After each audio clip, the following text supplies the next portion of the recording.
ಎಲ್ರಿಗೂ ನಮಸ್ಕಾರ. ನಾನು ಉಷಾ ಶೆಟ್ಟಿ, ಕನ್ನಿಕರ್ಗಳಕ್ಕೆ ಸ್ವಾಗತ. ಇವತ್ತಿನ ವಿಶೇಷ ಕಾಯಿ ಹೋಳಿಗೆ. ಹಿಂದೆ ನಾನು ಕಡಲೆಬೇಳೆ ಹೋಳಿಗೆ ಮಾಡಾಕಿದ್ದೆ, ತುಂಬ ಚೆನ್ನಾಗಿ ರೆಸ್ಪಾನ್ಸ್ ಮಾಡಿದ್ದೀರಾ. ತುಂಬ ಚೆನ್ನಾಗಿ ಕಾಯಿ ಹೋಳಿಗೆನೂ ಬೇಕು ಮಾಡಿ ಹಾಕಿ ಅಂತ ಹೇಳ್ತಾ ಇದ್ರು. ಅದಕ್ಕೆ ಇವತ್ತು ಕಾಯಿ ಹೋಳಿಗೆ ಮಾಡ್ತಾ ಇದ್ದೀನಿ. ಕಾಯಿ ಹೋಳಿಗೆ ಮಾಡಲಿಕ್ಕೆ ಬೇಕಾಗಿರೋ ಸಾಮಗ್ರಿಗಳು: 4 ದೊಡ್ಡ ತೆಂಗಿನಕಾಯಿ, ದೊಡ್ಡ ಸೈಜ್ ಇದೆ. ಅದಕ್ಕೆ ಬೇಕಾಗಿರೋಷ್ಟು ಬೆಲ್ಲ ಅಂದರೆ 1 kg ಬೆಲ್ಲ ತುರಿದಿಟ್ಕೊಂಡಿದ್ದಿದೆ. 15ರಿಂದ 20 ಯಾಲಕ್ಕಿ. 1 ದೊಡ್ಡ ಲೋಟದಲ್ಲಿ ಅಕ್ಕಿ ತಗೊಂಡು ತೊಳೆದು ಅದನ್ನು ಅರ್ಧ ಗಂಟೆಯಿಂದ 1 ಗಂಟೆವರೆಗೆ ನೆನೆಸಿಟ್ಟಿದ್ದಿದೆ. ಇನ್ನು ಕಣಕಕ್ಕೆ ಬೇಕಾಗಿರೋ ಸಾಮಗ್ರಿಗಳು: ಅರ್ಧ kg ಮೈದಾ, 200 ಗ್ರಾಮು ಚಿರೋಟಿ ರವೆ, ಎಣ್ಣೆ, 4 ಚಮಚ ಸಕ್ಕರೆ, ಚಿಟಿಕೆ ಉಪ್ಪು. ಈ ಸಕ್ಕರೆ ಯಾಕೆ ಬೇಕು ಅಂತಂದರೆ, ಮೈದಾ ಇಲ್ಲಿ ಬೆಲ್ಲನೂ ತೊಗೊಂಡಿದ್ದೆ, ಸಕ್ಕರೆನೂ ಯಾಕೆ ಅಂತ ಅನಿಸ್ಬೋದು. ಆದರೆ ಸಕ್ಕರೆನ ಹಾಕಿ ಮೈದಾದಲ್ಲಿ ಹಾಕಿ ಕಲಿಸಿದಾಗ ನಾವು ಹೋಳಿಗೆ ಮಾಡಿದಾಗ ಅದ್ರ ಕಲರ್ ತುಂಬ ಚೆನ್ನಾಗಿ ಬರುತ್ತೆ, ಗರಿ ಗರಿಯಾಗಿರುತ್ತೆ. ಅದಕ್ಕೆ ಈ ಸಕ್ಕರೆನ ಉಪಯೋಗಿಸ್ತಾ ಇದ್ದೀನಿ.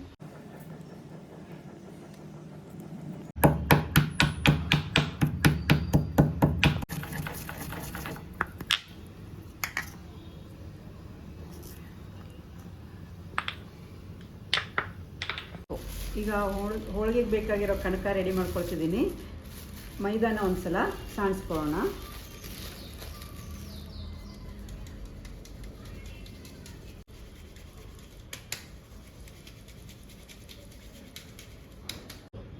ಅರ್ಧ kg ಮೈದಾ ಇದೆ. 50 ಹೋಳಿಗೆಗೆ ಇಷ್ಟು ಬೇಕು. ಮಿಡ್ಲ್ನಲ್ಲಿ ಗ್ಯಾಪ್ ಮಾಡ್ಕೊಂಡು ಇದರಲ್ಲಿ ನೀರು ಹಾಕಬೇಕು. ಇದಕ್ಕೆ ಅಳತೆ ಅಂತ ಏನಿರೋದಿಲ್ಲ. ಆಮೇಲೆ ನಾವು 4 ಚಮಚ ಸಕ್ಕರೆ ಇಟ್ಟಿದ್ದನ್ನು ಇದರೊಳಗೆ ಹಾಕ್ಕೊಂಡು ಮೊದಲು ಇದನ್ನು ಮೆಲ್ಟ್ ಮಾಡ್ಕೋಬೇಕು. ಆವಾಗಲೇ ಹೇಳಿದ್ದೆ, ಸಕ್ಕರೆ ಯಾಕೆ ಹಾಕಬೇಕು ಅಂದರೆ ಹೋಳಿಗೆ ಮೇಲಿನ ಲೇಯರು ಚೆನ್ನಾಗಿ ಫ್ರೈ ಆದಾಗ ಕಲರ್ ಬರಬೇಕು ಅಂದರೆ, ಗರಿಗರಿ ಆಗಬೇಕು ಅಂದರೆ ಅದಕ್ಕೆ ಸ್ವಲ್ಪ ಸಕ್ಕರೆ ಇದ್ದರೆ ಚೆನ್ನಾಗಿರುತ್ತೆ. ಆಮೇಲೆ ತುಂಬ ಹಾಕಬಾರ್ದು. ಉಪ್ಪು ಒಂದು ಸ್ವಲ್ಪ ರುಚಿಗೆ ಒಂದು ಅರ್ಧ ಸ್ಪೂನು ಉಪ್ಪು ಹಾಕಿದ್ದಿದೆ. ಎಲ್ಲ ಸೇರಿ ಮಿಕ್ಸ್ ಮಾಡಿ ಮೊದಲು ಸಕ್ಕರೆ ಕರಗೋವರೆಗೂ ಇದನ್ನು ಕೈ ಆಡಿಸ್ತಾ ಇರಿ. ಈ ಒಂದು ಹದಕ್ಕೆ ಬಂದಮೇಲೆ ನಾವು 200 ಗ್ರಾಮ್ ಚಿರೋಟಿ ರವನ ಇದಕ್ಕೆ ಮಿಕ್ಸ್ ಮಾಡ್ಕೊಳ್ಳೋಣ. ಇದ್ರ ಜೊತೆಗೆ ಎಲ್ಲ ಮಿಕ್ಸ್ ಮಾಡಿಕೊಂಡು ಮತ್ತೆ ನೀರು ಹಾಕಿ ಚೆನ್ನಾಗಿ ಕಲಿಸ್ಬೇಕು.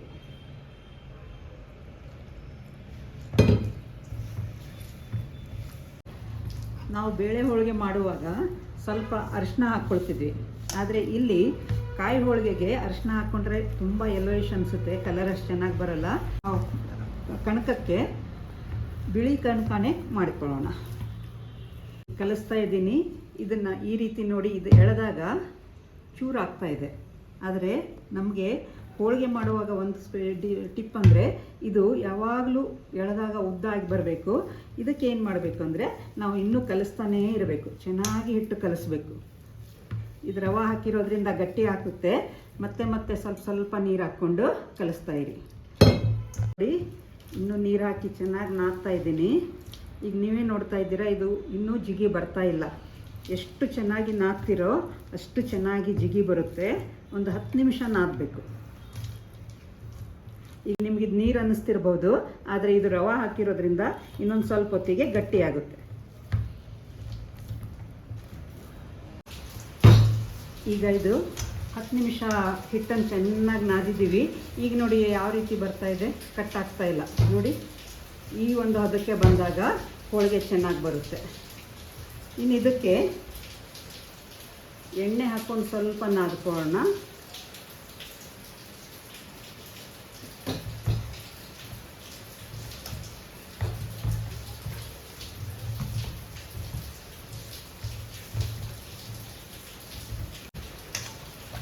ಈಗ ನೋಡಿ, ಹಿಟ್ಟು ರೆಡಿ ಆಯಿತು. ಈಗ ಎಳೆದಾಗ ಯಾವ ರೀತಿಯಾಗಿ ಬರ್ತಾ ಇದೆ ನೋಡಿ.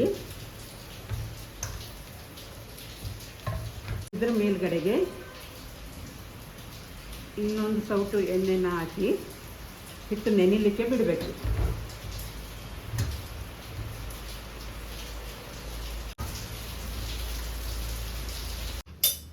ಈಗ ಕಾಯಿ ತುರಿನ ಮಿಕ್ಸರ್ಗೆ ಹಾಕ್ತಾ ಇದ್ದೀವಿ.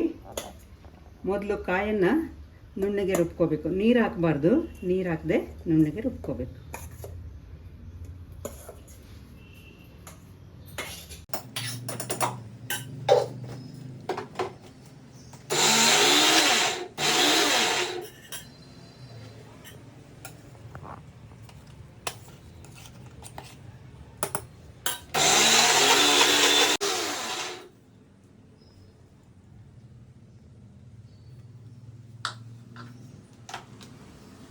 ಈಗ ನೋಡಿ ಕಾಯಿ ಈ ರೀತಿ ಸಣ್ಣಗಾಗಿದೆ. ಇದನ್ನು ನಾವು ಬಾಣಲಿಗೆ ಹಾಕ್ಕೊಳ್ಳೋದು.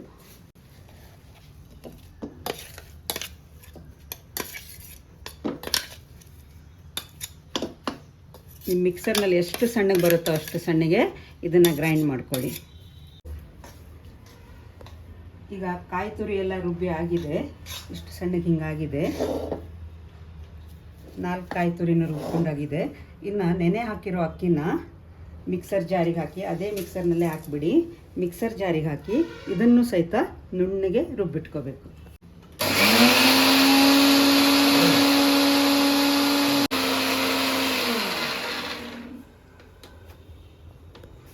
ಇನ್ನು ಸ್ವಲ್ಪ ನುಣ್ಣಗಾಗಲಿ. ದೋಸೆ ಹಿಟ್ಟಿನ ಹದಕ್ಕೆ ಇದನ್ನು ರುಬ್ಬಬೇಕು.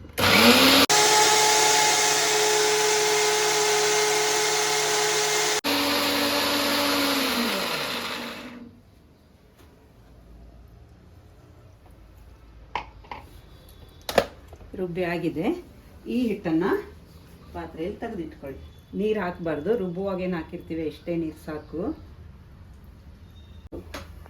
ಇನ್ನು ನೆಕ್ಸ್ಟ್ ಸ್ಟೆಪ್ಪು, ಈಗ ಗ್ಯಾಸ್ ಆನ್ ಮಾಡಬೇಕು. ರುಬ್ಕೊಂಡಿರೋ ಕಾಯಿ ತುರಿಗೆ ಅಳತೆ ಮಾಡಿಟ್ಕೊಂಡಿರೋ ಬೆಲ್ಲದ ಪುಡಿನ ಹಾಕಿ ಕೈ ಆಡಿಸ್ಬೇಕು.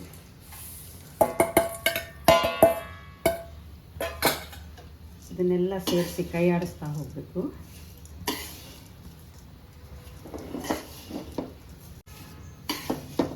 ಬೆಲ್ಲ ಕರಗಿ ನೀರು ಹಾಕ್ತಾ ಇರುತ್ತೆ.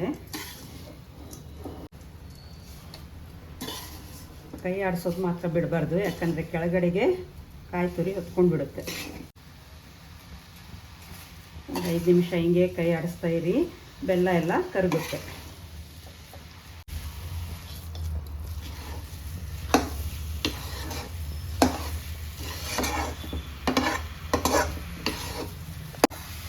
ಈಗ ನಿಧಾನ ಬೆಲ್ಲ ಕರಗ್ತಾ ಹೋಗುತ್ತೆ.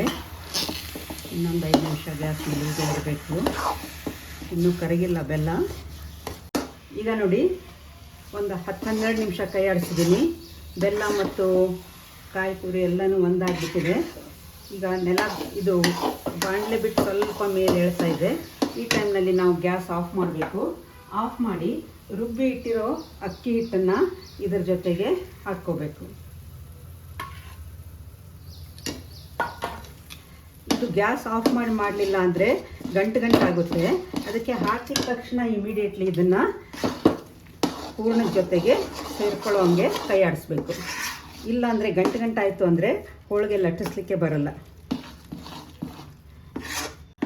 ಏನಂದರೆ ಗ್ಯಾಸ್ ಆಫ್ ಮಾಡಿ ಹಾಕಬೇಕು. ಇಲ್ಲಾಂದರೆ ಹಾಕಿದ ತಕ್ಷಣ ಅಕ್ಕಿ ಹಿಟ್ಟು ಗಂಟಾಗ್ಬಿಡುತ್ತೆ. ಈಗ ಇದೆಲ್ಲ ಮಿಕ್ಸ್ ಆಗಿದೆ.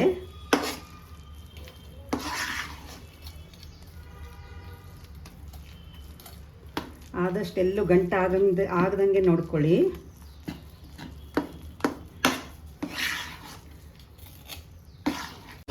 ಈಗ ಗ್ಯಾಸ್ ಆನ್ ಮಾಡೋಣ. ಗ್ಯಾಸ್ ಆನ್ ಮಾಡಿ ಮತ್ತೆ ಇದನ್ನು ತಿರುವ್ತಾ ಇರಬೇಕು. ಮತ್ತೆ ಒಂದು 15 ನಿಮಿಷ ತಿರುವಿದಾಗ ಗಟ್ಟಿಯಾದ ಹೂರಣ ನಮಗೆ ಸಿಗುತ್ತೆ. ಇದರ ಜೊತೆಗೆ ಈಗ ಯಾಲಕ್ಕಿ ಪುಡಿನ ಸೇರಿಸ್ಕೋಬೇಕು.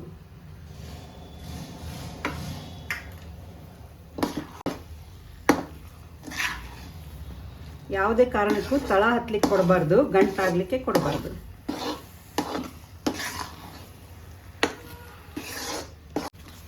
ಇದು ಯಾವುದು ತಳ ಹತ್ತಬಾರ್ದು ಅಂತ ಚೆನ್ನಾಗಿ ಕೈ ಆಡಿಸ್ತಾ ಇರಿ. ಗಟ್ಟಿ ಆಗ್ತಾ ಬರ್ತಾ ಇದೆ. ಇನ್ನೂ ಸ್ವಲ್ಪ ಸಮಯ ಬೇಕು. ಇದನ್ನು ಹೂರಣನ ಉಂಡೆ ಮಾಡೋ ಹದಕ್ಕೆ ಬರೋವರೆಗೆ ಕೈ ಆಡಿಸ್ತಾನೆ ಇರಬೇಕು. ಎಷ್ಟು ಗಟ್ಟಿಯಾಗಿದೆ. ಇನ್ನೊಂದು 2 ನಿಮಿಷಕ್ಕೆ ಸ್ವಲ್ಪ ಎಣ್ಣೆ ಬಿಡಿಸಿರೋ ಆಗುತ್ತೆ. ಕಾವಲಿ ಬಿಟ್ಟು ಹೂರಣ ಮೇಲೆ ಬರುತ್ತೆ. ಇಷ್ಟಾದರೂ ಸಾಕು. ಇನ್ನೊಂದು ಸ್ವಲ್ಪ ಆದರೆ ಚೆನ್ನಾಗಿರುತ್ತೆ. ಈಗ ನೋಡಿ ಇದು ಚೆನ್ನಾಗಿ ಬಾಯ್ಲ್ ಆಗಿದೆ. ನೀರಿನ ಅಂಶ ಎಲ್ಲ ಹೋಗಿದೆ. ಹೂರಣ ಗಟ್ಟಿ ಆಗ್ತಾ ಇದೆ. ಇನ್ನು ಇದನ್ನು ಗ್ಯಾಸ್ ಆಫ್ ಮಾಡಿ ತಟ್ಟೆಗೆ ಹಾಕಿ ತಣ್ಣಗಾಗ್ಲಿಕ್ಕೆ ಬಿಡಬೇಕು. ಹೂರಣ ತಣ್ಣಗಾದ ಮೇಲೆ ಇದನ್ನು ಹೋಳಿಗೆ ಮಾಡ್ಲಿಕ್ಕೆ ಬರುತ್ತೆ. ತುಂಬಾ ಬಿಸಿ ಇರುತ್ತೆ ಇದು. ನೀವು ಮೊದಲನೇ ದಿನವೇ ಹೂರಣ ಮಾಡಿಟ್ಕೊಂಡ್ಬಿಟ್ರೆ ಈಸಿಯಾಗಿ ಮಾರನೇ ದಿನಕ್ಕೆ ಹೋಳಿಗೆ ಮಾಡ್ಕೋಬಹುದು. ಈಗ ಗ್ಯಾಸ್ ಆಫ್ ಮಾಡಿದ್ದಿದೆ. ಇನ್ನು ತುಂಬ ಬಿಸಿ ಇದೆ, ಇಷ್ಟು ಬೇಗ ಮಾಡಲಿಕ್ಕಾಗಲ್ಲ. ಇದನ್ನು ತಟ್ಟೆಗೆ ಹಾಕಿ ಆರಲಿಕ್ಕೆ ಬಿಟ್ಟರೆ ನಾವು ಆದಷ್ಟು ಬೇಗ ಹೋಳಿಗೆ ಮಾಡ್ಕೋಬೋದು. ಗಾಳಿಗೆ ಫ್ಯಾನ್ ಕೆಳಗಾದರೂ ಇಡಿ, ಇಲ್ಲ ಗಾಳಿ ಬರೋ ಇಲ್ಲಿ ವಿಂಡೋದಲ್ಲಿಟ್ಟರೆ ಸ್ವಲ್ಪ ಇದು ತಣ್ಣಗಾಗ್ಬಿಡುತ್ತೆ. ಬಿಸಿ ಇದ್ದಾಗ ಮಾತ್ರ ಯಾವ ಕಾರಣಕ್ಕೂ ಕೈ ಹಚ್ಬಿಡಿ, ತುಂಬಾ ಬಿಸಿ ಇರುತ್ತೆ. ಇದು ಬೇಗ ತಣ್ಣಗಾಗಬೇಕು, ಅದಕ್ಕೆ ಇದನ್ನು ಫ್ಯಾನ್ ಕೆಳಗಡೆ ಇಡಲಿಕ್ಕೆ ಹೋಗ್ತಾ ಇದ್ದೀನಿ.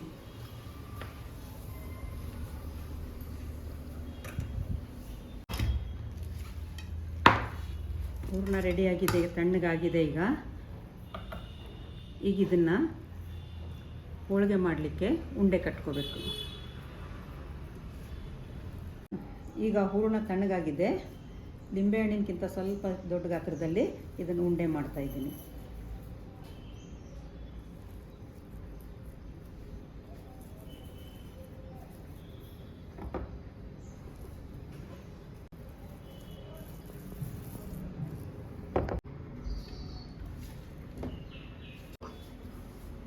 ಈಗ ಉಂಡೆ ರೆಡಿಯಾಗಿದೆ.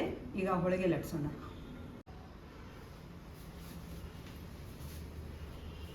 ಇದೆಲ್ಲ ರೆಡಿ ಇದೆ. ಈಗ ಹೋಳಿಗೆ ಮಾಡೋಣ. ಮೊದಲಿಗೆ ತವಾ ಕಾಯಲಿಕ್ಕೆ ಇಟ್ಕೊಳ್ಳೋಣ. ಅಲ್ಲಿವರೆಗೆ ಹೋಳಿಗೆ ಲಟ್ಸೋಣ. ಕೈಗೆ ಸ್ವಲ್ಪ ಎಣ್ಣೆ ಹಚ್ಕೊಂಡು ಹಿಟ್ಟನ್ನು ಈ ರೀತಿ ಇಟ್ಕೊಳ್ಳಿ. ಇದ್ರ ಮಿಡ್ಲ್ನಲ್ಲಿ ಇದು ಹೂರ್ಣನ ಇಟ್ಕೊಂಡು ಹೂರ್ಣ ಕವರ್ ಮಾಡಬೇಕು.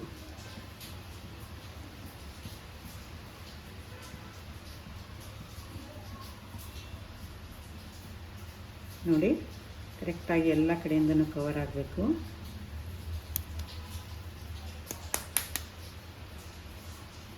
ಇದನ್ನು ಹಿಟ್ಟಿನಲ್ಲಿ ಅದ್ದಿ ಲಟ್ಟಿಸ್ಬೇಕು.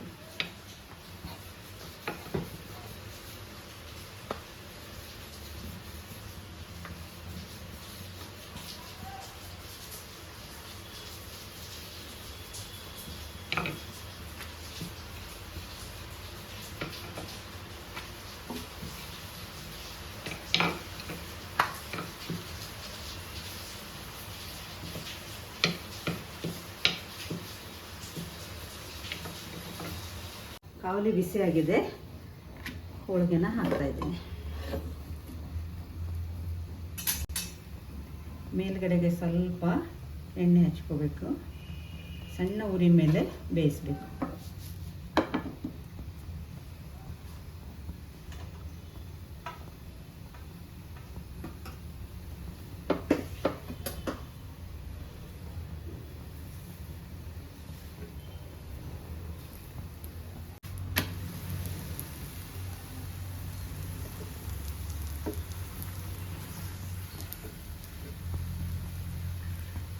ಮೇಲ್ಗಡೆಯಿಂದನೂ ಸ್ವಲ್ಪ ಎಣ್ಣೆ ಹಚ್ಚು.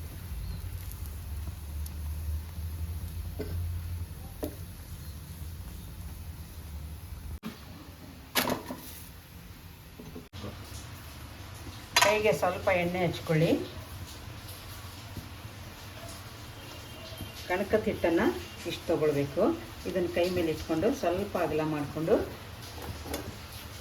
ಈ ಹೂರಣನ ಇದ್ರ ಮಿಡ್ಲ್ನಲ್ಲಿಟ್ಟು ಎಲ್ಲ ಕಡೆಯಿಂದನೂ ಕವರ್ ಮಾಡ್ತಾ ಹೋಗಬೇಕು.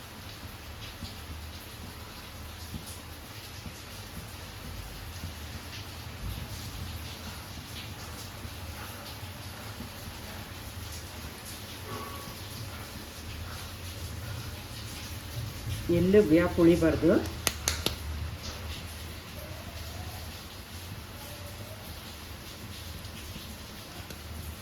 ಇದನ್ನು ಮೈದಾ ಹಿಟ್ಟಿನಲ್ಲಿ ಅದ್ದಿ ಲಟ್ಟಿಸಬೇಕು.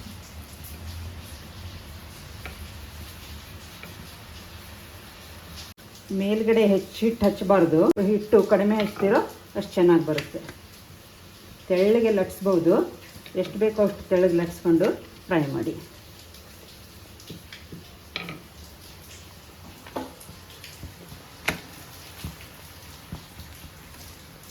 ಮೇಲ್ಗಡೆಗೆ ಒಂದು ಬದಿಯಿಂದ ಎಣ್ಣೆ ಹಚ್ತಾ ಇದ್ದೀನಿ. ಸಣ್ಣ ಉರಿ ಮೇಲೆ ಫ್ರೈ ಮಾಡ್ತಾ ಇದ್ದೀನಿ.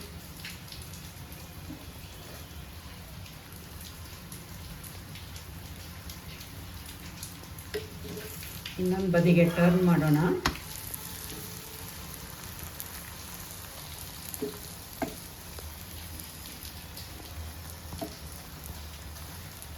ಈ ಬದಿಗೂ ಒಂದು ಸ್ವಲ್ಪನೇ ಎಣ್ಣೆ, ತುಂಬ ಎಣ್ಣೆ ಬೇಕಾಗಲ್ಲ, ಯಾಕಂದರೆ ಕಾಯಿನೇ ಎಣ್ಣೆ ಬಿಡ್ತಾ ಇರುತ್ತೆ. ಸ್ವಲ್ಪ ಎಣ್ಣೆ ಹಚ್ಚಿ ಮತ್ತೆ ಫ್ರೈ ಮಾಡ್ಬೋದು.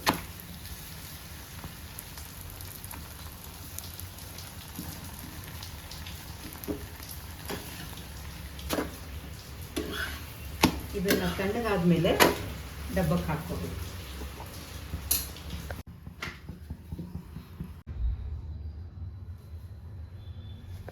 ರುಚಿ ರುಚಿಯಾಗಿರೋ ಕಾಯಿ ಹೋಳಿಗೆ ರೆಡಿಯಾಗಿದೆ. ಇದು ತುಪ್ಪದ ಜೊತೆ ತಿಂದರೆ ತುಂಬ ಒಳ್ಳೆ ಕಾಂಬಿನೇಷನ್ನು. ನೀವು ಒಂದ್ಸಲ ಟ್ರೈ ಮಾಡಿ ನಿಮ್ಮ ಅಭಿಪ್ರಾಯ ತಿಳಿಸಿ. ನಿಮಗೆ ಈ ವಿಡಿಯೋ ಇಷ್ಟ ಆದರೆ ಲೈಕ್ ಮಾಡಿ, ಶೇರ್ ಮಾಡಿ, ಕಾಮೆಂಟ್ ಮಾಡಿ, ಸಬ್ಸ್ಕ್ರೈಬ್ ಮಾಡಿ. Thank you.